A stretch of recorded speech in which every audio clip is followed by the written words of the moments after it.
Parapeta machare kachuala domawil. Jinke beti una ban manela mundung. Tangruel una wan ban mara parche jendira jeping pinyaban. Pandita wan gatong dupe. Halai pana wan ban. Nakiri cengana ngakui kai kala.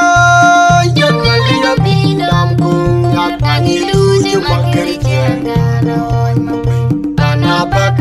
Kejannya alping panabor panaliap yang dana mencir leci minyak kami timbal tonggareng mabir mencepana bebe alam kena kiri cengana ngakui kai kala yang ngaliap bidam kunyak angilu cuma kiri cengana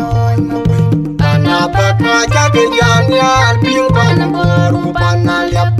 yang dana mencir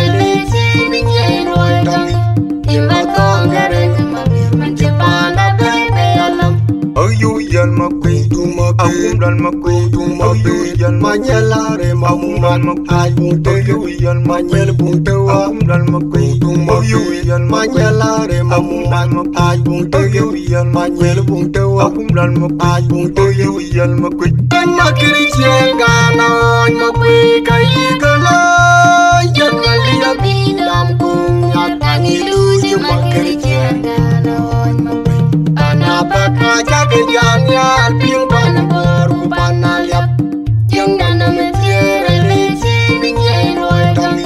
timbal tonggareng mabir mencepana bebe alam kena kiri cengana ngakui kai kala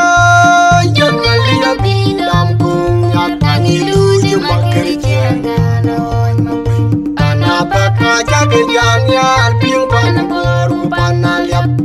yang dana mencir leci minyak kami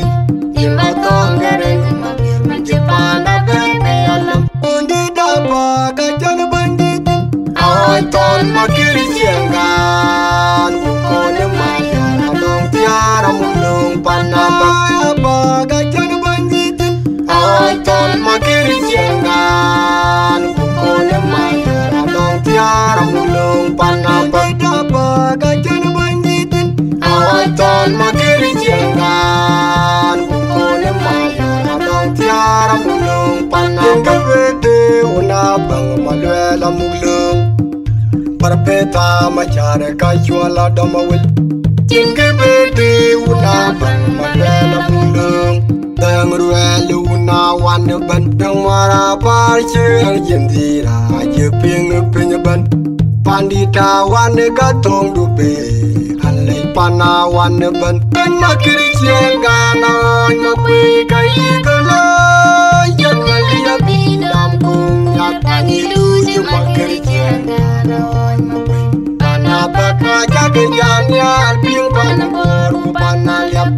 yang dana mencir leci minyak kami timbal tonggareng mabir mencepana bebe alam nakiri cengana ngakui kai kala yang ngaliap bidam kunyak angilu cuma kiri cengana tanah bakaja kejannya alping panabor panaliap yang dana mencir leci minyak kami timbal tonggareng mabir mencepana bebe alam